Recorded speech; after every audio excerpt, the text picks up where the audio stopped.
வாழ்க வையகம், வாழ்க வையகம், வாழ்க வளமுடன். குரு வாழ்க, குருவே துணை. வாழ்க்கை மலர் புத்தகத்திலிருந்து நாள் ஒரு நற்சிந்தனையாக மார்ச் 31 இன்றைய சிந்திக்க உள்ள தலைப்பு விஞ்ஞானம் மெய்ஞானம் என்ற தலைப்பில் சிந்திக்க உள்ளோம். வள்ளுவ மகான் சொல்லியுள்ளார், எப்பொருள் யார் யார் வாய் கேட்பனும் அப்பொருள் மெய்ப்பொருள் காண்பது அரிது. இந்த வகையிலே மெய்ப்பொருள் என்பது உண்மை நிலையை கண்டு கணித்து ஆதி மூலத்தை அறிந்து கொண்டு உணர்ந்த கூடிய ஒரு நிகழ்வுதான் அந்த மெய்ப்பொருள். அந்த மெய்ப்பொருளை உணர்ந்துவது மெய்ஞானம். அந்த மெய்ப்பொருள் உணர்ந்து இதுதான் மெய்ப்பொருள் என்று ஆய்வு செய்து ஆராய்ச்சியின் தெளிவின் முடிவில் செய்வது விஞ்ஞானம். சூரியன் வருகின்றது, காலையில் எழுகின்றது, மாலையில் மறைகின்றது, இரவு பகல் வருகின்றது, மாதத்தில் ஒரு முறை அமாவாசை பௌர்ணமி என்று வந்து கொண்டு இருக்கின்றது என்பது அன்றைய நாள் தொட்டு குறித்து வைத்துக்கொள்ள இருக்கக்கூடிய ஒரு தகவல். அந்த தகவலை ஆய்வு செய்து ஆராய்ச்சி செய்து இதுதான் உண்மை என்று தெளிவுபடுத்திக் கொள்வது விஞ்ஞானம். விஞ்ஞானம் என்பது மனிதனுக்கு உதவியாக இருக்கக்கூடியதுதான் விஞ்ஞானமாக கருதப்படுகிறது. அந்த வகையில்தான் அனைத்து பொருட்களையும் உருவாக்கப்பட்டிருக்கின்றது. ஆனால் மெய்ஞானம் என்பது அந்த பொருளினுடைய மூலத்தையே குறிக்கக்கூடியது, மூலத்தை அறியக்கூடியதுதான் மெய்ஞானம்.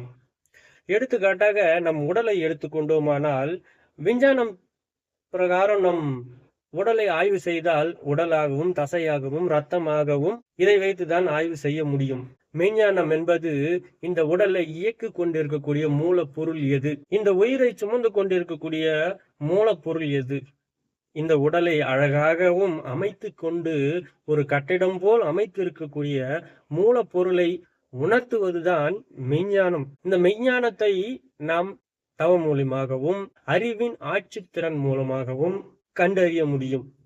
தவிர வேறு எதாலும் உணர முடியாது. நம் வாழ்க்கையில் 1 கோடி ரூபாய் பணம் உங்கள் கையில் கொடுக்கின்றோம் என்றால் இந்த உடல் அளவில் அந்த பணத்தை வைத்துக்கொண்டு நாம் சந்தோஷமாக நிம்மதியாக வாழ முடியுமா என்று சொல்லி யோசித்து திறனை வளர்த்து கொள்வது, என்னென்ன பொருட்களை வாங்குவது, எப்படி அதை நாம் செலவு செய்வது என்று சொல்வது விஞ்ஞானம்.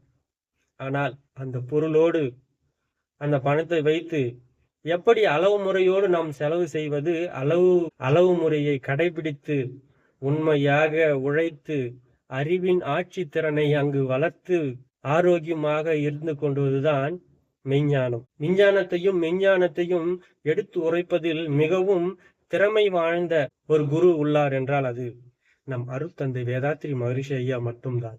நம் அருட்தந்தை அவர்கள் விஞ்ஞானம் மெய்ஞானம் பற்றி கவியொன்று சிறப்பான முறையில் தந்துள்ளார்.